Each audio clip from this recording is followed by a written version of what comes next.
I think a good photograph evokes an emotion. For me, it's a picture that's transporting in some way. I'm happy with a photograph when it's engaging on an emotional level. It has to give you some sort of insight. I think for me what makes a good photograph is something that's going to arrest you.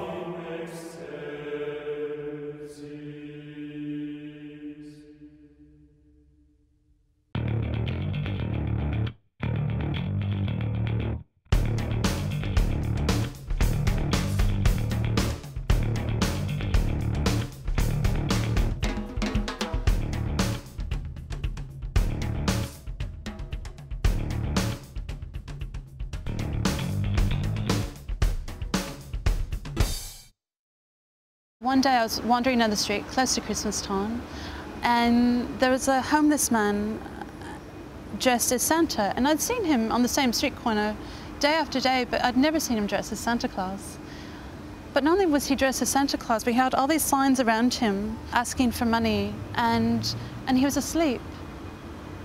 And I remember it's a feeling you get when you see something beautiful. You don't actually see it, I think you feel it before you see it.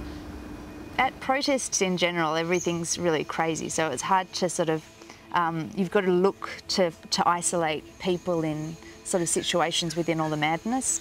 And it was quite obvious on this day that there could be some nice photographs around the fountain because all the kids were climbing in it and shouting, and I was lucky enough to be focused on them when it happened.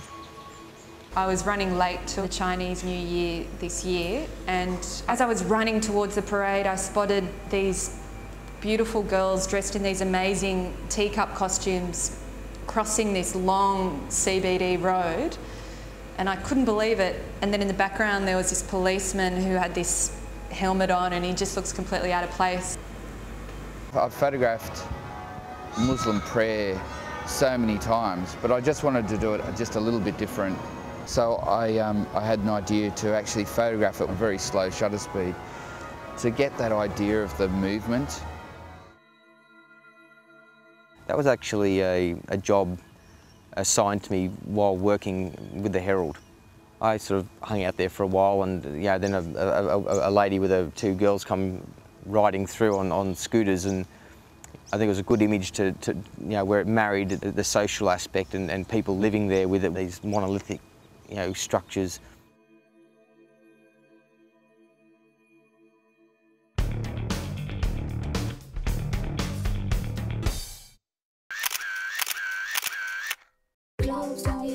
Every morning when I wake up, I grab my camera bag and I check inside that I have my camera, that I have enough film. I've been a photographer for over 20 years, and I carry my camera with me absolutely everywhere I go because there's always a beautiful moment. And so I'm always prepared, I always have my camera. And that's the first step in being a photographer is if you want to document real life and social issues, you have to be ready because those moments happen like that. They happen so quickly and they're never to be repeated. Chance favours the prepared mind, and and it's like a sketchbook, a notebook. It's kind of unobtrusive, and it's almost part of my apparel now.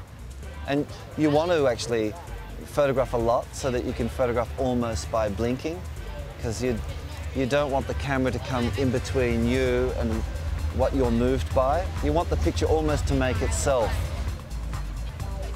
By and large, like I normally have a camera on my shoulder where I go, and it's not in case of that big breaking news sort of story, a plane falls out of the sky, but in case there's just those quiet little moments in daily life that you just pass on by, and if you haven't got a camera there, you're not going to be able to get that.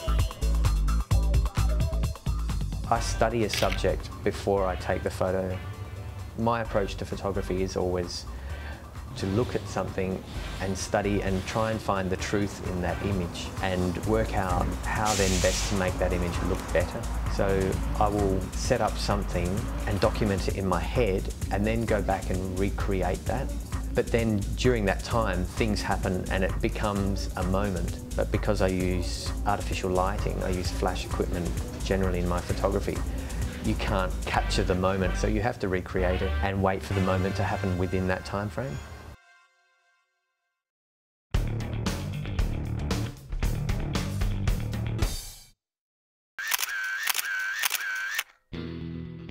Photojournalism, you know, earning a living from it, it's basically an ideal situation. I feel very lucky that I can earn a living off what I absolutely love doing, which is taking photos, and there's not a day that doesn't go by that I don't realise how lucky I am to be earning a living from it.